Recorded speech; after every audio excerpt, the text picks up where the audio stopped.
Africa Minerals and Africa Invest country manager in Zimbabwe.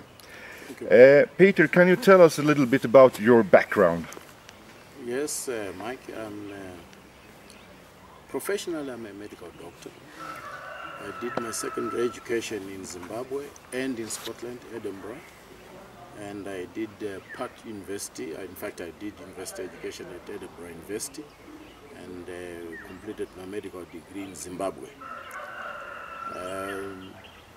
And then soon after qualifying, I joined the Army as a medical officer in the Army. I was with the specialist forces in the Army.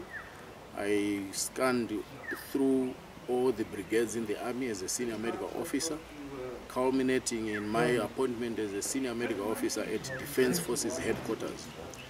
And at Defense Forces Headquarters, I planned, coordinated, and managed the national disaster plans for special occasions such as the Non-Aligned Movement Summit, which took place in the late 80s, and the Commonwealth Heads of States Summit, also which took place in the late 80s, and several state occasions such as the Heroes' Days and stuff like that. And through this, I developed a strong network of individuals within government, politicians from both sides of the political divide, as well as captains of industry in the corporate sector and civil society. And then in 1991, I retired from the Army and went into the private sector, starting a private surgery and then developing a private hospital.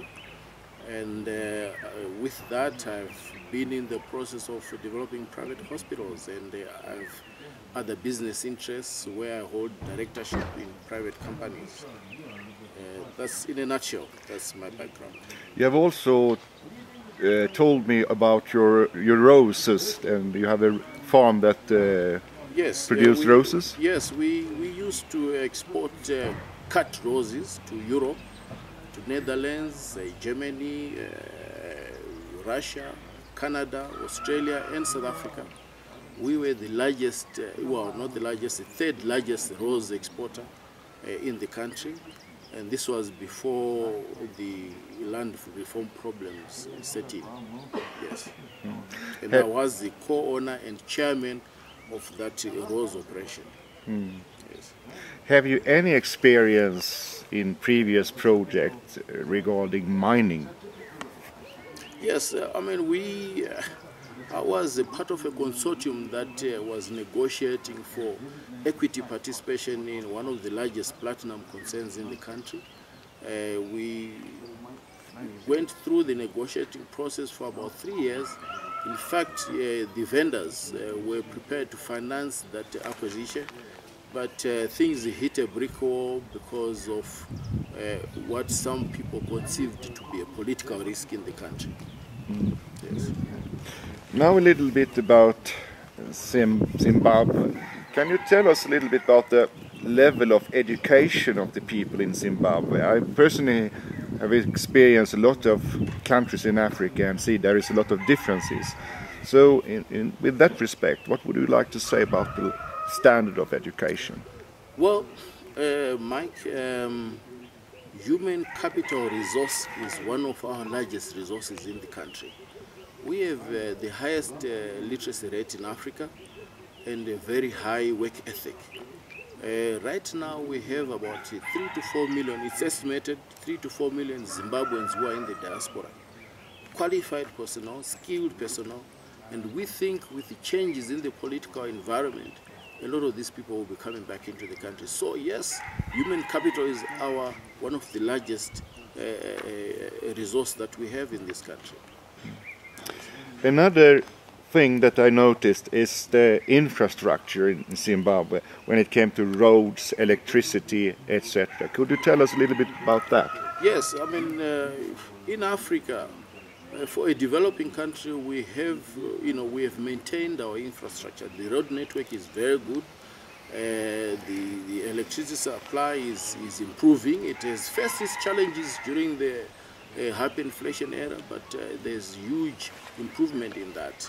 And in fact, we are aware of the fact that our Electricity Supply Commission or Authority has now ring-fenced 22 mining houses, and prioritized electricity supply to the mining sector, because it's very key and crucial to economic growth.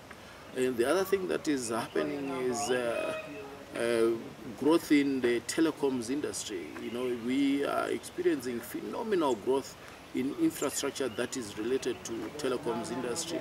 As we speak, we have fiber optic cables being laid out, throughout the country. We have cables being laid out from Harare to Bridge to connect to South Africa, Harare to Botswana, Harare to Mozambique, Harare to Malawi, and the objective for the largest network provider in the country is to make sure that every single individual home in the country, in the city, has access to broadband. And there's huge strides in that regard. Another thing that investors ask me, is there any restrictions to take dividends out of Zimbabwe? No. You see, we used to have a problem pre-multi-currency introduction, but since 2009, with the introduction of multi-currency, there's absolutely no restriction of remittance of your dividends, especially if you carry out your investments through the Zimbabwe Investment Authority. You're entitled to remitting 100% of your profits. If you don't do it that way, if you go through the banks, obviously the remittance might be reduced maybe to about 70%. But in terms of restrictions, remittance outside the country, there's absolutely no restrictions on that at all. There's been huge reforms in that regard because of the need to attract foreign direct investment in the country. This will drive economic growth, and the government recognizes that there is need for the reforms of that nature to take place. Another thing that financiers ask is about bribing. I mean, I have experienced businesses in Kenya and Tanzania, Angola, and there is bribes, but from my experience, when you start bribes, you have to continue bribe. But how it's going in Zim? Well, I can tell you that if there is such a thing going on, I don't know anything about it. I know that in terms of corruption, in terms of doing business in this country, things are above board. We haven't had to bribe anyone, ever since Africa Invest came into the country for anything, for immigration permits, for, we think that Zimbabwe is, well, there could be some corruption in some areas, but not that we know of. It's not rampant. It's totally different from countries to the north of us. We hear a lot about bribery in places like Kenya, in places like Nigeria. But, in this country, we don't really hear much about that. We know that the thing is about bureaucracy and speed with which things are done. And to speed up that process, we don't have to pay bribes. We just use our influence.